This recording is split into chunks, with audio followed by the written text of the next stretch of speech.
teachers only use the systems in a minimal fashion.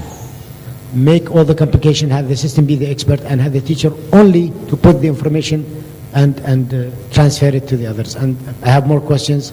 I think I'll leave it to later on. Thank you. Can I answer these questions first before I get? Yeah. Okay. Thank you for your questions. About incorporating Gen Z orientation in e-content, whether or not that is harmful to the learning experience of the learners. That is why when we develop the e-content, we need to stress about balancing that. No. It is all the more reason that it is important for us to incorporate some of the media elements, for example, the media, social media sites. But the e-content must not emulate the language that they use, because we should promote the real knowledge. So the e-content will only or should only consider to incorporate media sites, because these are sites that will engage them, because that's how they operate. But how we deliver that, the language that we use must not be the texting language that they use. So that is the principle. While we incorporate the media sites, the language must be a formal language, and that's important in the design. Your second question has to do with the teacher's role. When we first started implementing the smart school in Malaysia, we had that problem. We had that assumption that, I'm so sorry. Teachers should just deliver, do minimal role in terms of having to manage, monitor the students' progress, and let the system do that. That was the thinking we had, but we realized that that's really not practical, because teachers have been doing that, only that with technology they are doing it differently using the system. Sure. Yeah. Nobody can monitor the students' progress better than the teacher, except that the system helps the teacher to monitor more expeditiously. She can get the data instead of 1 month, she can get it maybe on the same day, because the LMS, the learning management system, can provide that. But nobody can monitor but her or him, the teacher. I tend to use her because most teachers are female, I'm sorry. Yeah. So that means that upskilling of teachers is very important. And I think a lot of the Ministry of Education hasn't done enough of that. That is upskilling the teachers and upgrading the teacher training curriculum to address the advancement of ICT. And I think that's the problem in Malaysia too. Although we have done the smart school for over a decade now, there's still some kind of resistance in looking at reviewing the teacher training when it comes to ICT. Well, they do have ICT, but it's more ICT literacy. That's not what we are talking about.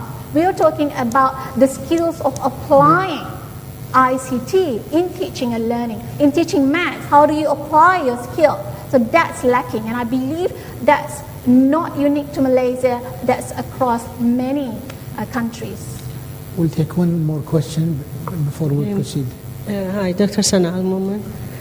Thank you for your interesting presentation and research.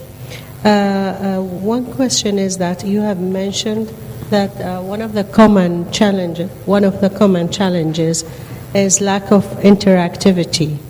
So, do you think that the technology nowadays does not provide enough interactivity to use?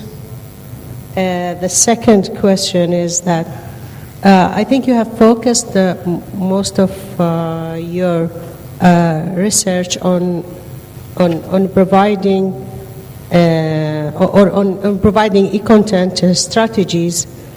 And you mentioned the educators and the educators' skills. From your experience in the school that you are teaching or whatever, have you involved the students in the design process?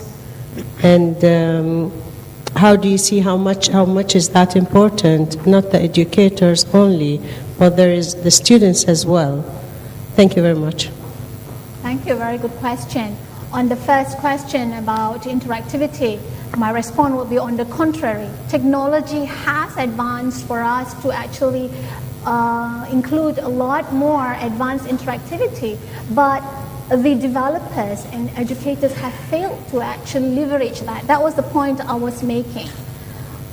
Users expect different interactivity with different technologies, but the content hasn't been able to optimize that.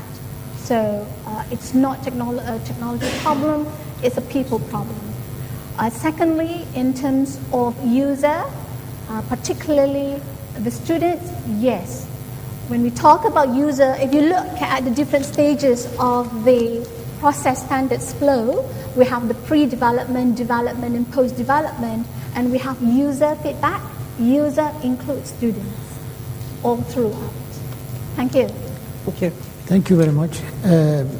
والآن ننتقل إلى تجربة أخرى.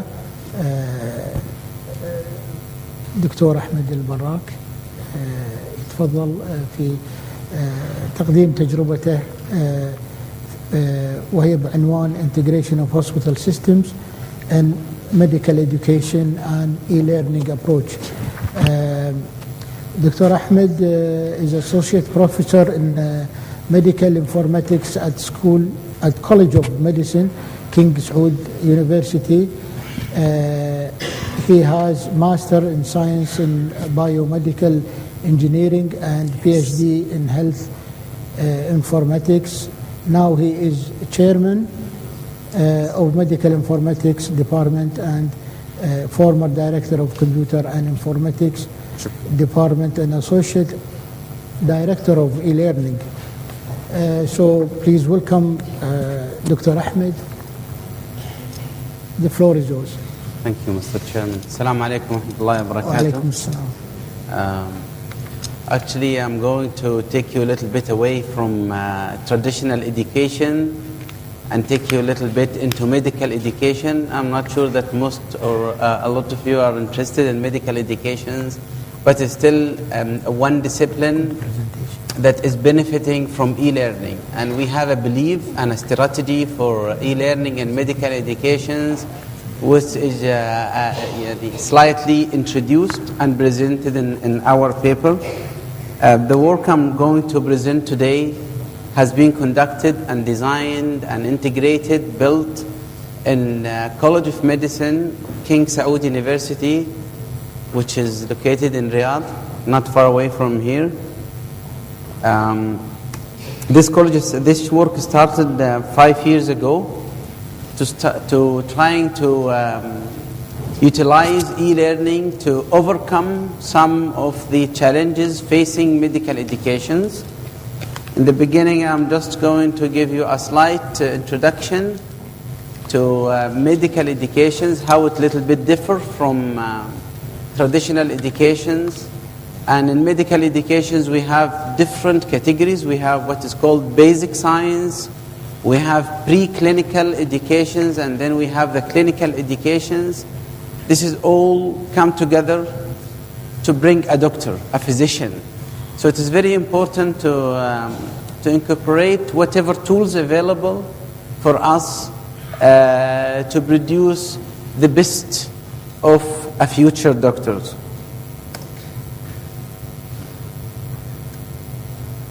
So everybody is talking for the past 5 years, and maybe the internet is the greatest innovations ever happened for the human being, communications and even laboratories.